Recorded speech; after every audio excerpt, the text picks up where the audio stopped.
हाँ जी, तो स्टूडेंट्स ये रही हमारी प्रॉब्लम नंबर 3.65 जिसमें वो कह रहा है कि find I not using mesh analysis. इससे साफ ज़ाहिर हो चुका है कि मेश एनालिसिस मीन्स कि हमें इस सर्किट के अंदर लूप्स और केवीएल से राब्ता रखना पड़ेगा, ठीक है। तो सबसे पहले हम लूप्स यहाँ पे ले लेते हैं। ये आपके पास सर्किट है, इसमें मुझे आई नॉट को फाइंड आउट करना है। सबसे पहले लूप में मैं करंट को फ्लो करवाता हूँ। क्लॉकवाइज डायरेक्शन में आपने करंट्स लेनी है। एक आई वन हो गई एक लूप में और दूसरे लूप में आई टू करंट हो गई, ठीक है।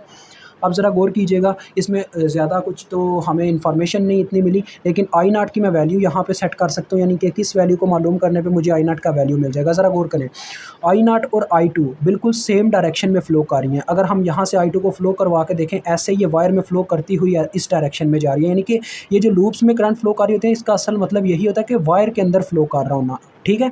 तो इनकी डायरेक्शन बिल्कुल सेम है, डेट्स वाई इनकी वैल्यूज़ भी बिल्कुल सेम होगी, यानी कि आई नॉट आई टू के इक्वल। अगर मुझे आई टू मिल जाता तो मुझे आई नॉट भी मिल जाएगा। तो अब मैं क्या करूँगा, केवीएल टेक्निक्स का यहाँ पे इस्तेमाल करूँगा। पहले लूप वन पे केवीएल लगाऊंगा, फिर लूप टू के ऊपर केवीएल और आई टू की वैल्यू फाइंड आउट करूँगा। तो देखें, हम सबसे पहले यहाँ पे लिखेंगे apply KVL at loop one. KVL का मतलब है किरचॉफ वोल्टेज लॉ, यानी कि इस लूप के अंदर जितने भी कंपोनेंट आ रहे होंगे मुझे उस हर कंपोनेंट के वोल्टेज लिखने होंगे। मैं यहाँ से चलना स्टार्ट करता हूँ, देखें आपने ये लिख लेना।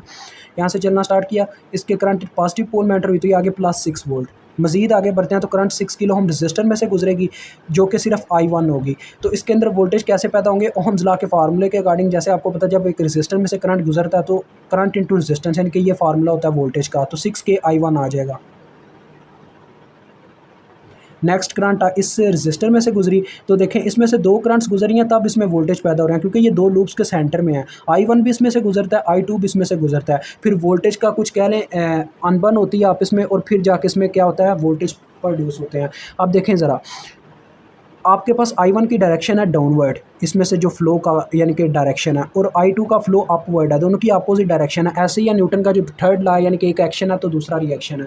तो हमें इनमें से किसी एक करंट को नेगेटिव लेना पड़ेगा, यानी कि आ जाएगा +6 के, यानी कि किसी एक करंट को नेगेटिव रखना पड़ेगा। वो कौन सी करंट होगी, जैसा कि मैंने आपको बताया था, जिस लूप के ऊपर हम केवीएल लगा रहे होते हैं उसी की करंट को हमेशा पॉजिटिव रखते हैं। तो लिहाजा हम आई वन को पॉजिटिव ले लेंगे और आई टू को नेगेटिव ले लेंगे।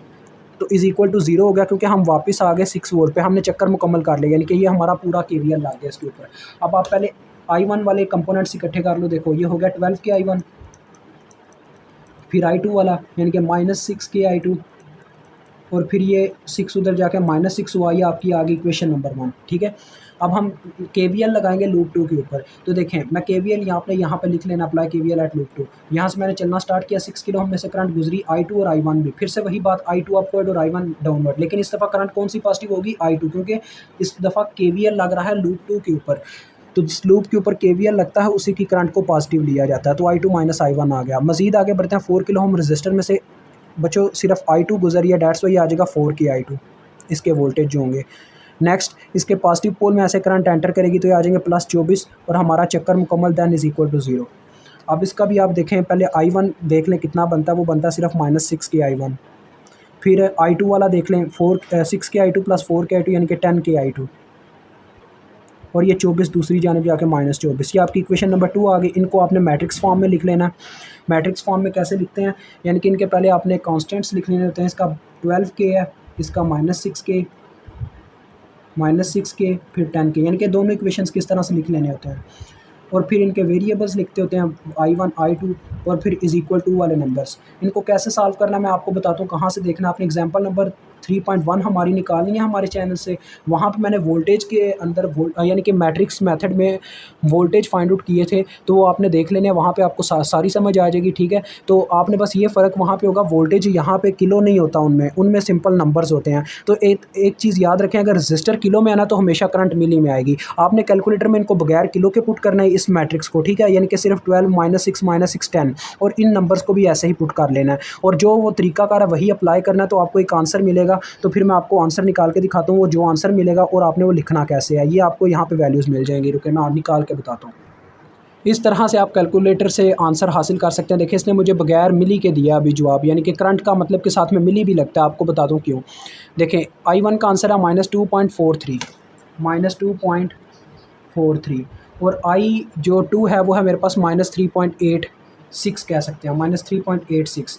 अब इनका आंसर बच्चों मिली में क्यों आ रहा है मैं आपको बता दूं। देखें यहाँ पे तो सिंपल एम्पेयर में आया, लेकिन हमने किलो नहीं था ना पुट किया। जब रजिस्टर किलो में होते हैं तो बच्चों आपकी करंट हमेशा मिली में जाती है, क्योंकि देखें करंट और जो रजिस्टर का आपस में तल्लुक है वो इनवर्स रिलेशन है। अगर जितना बड़ा रजिस्टर होगा उतनी कम करंट होगी।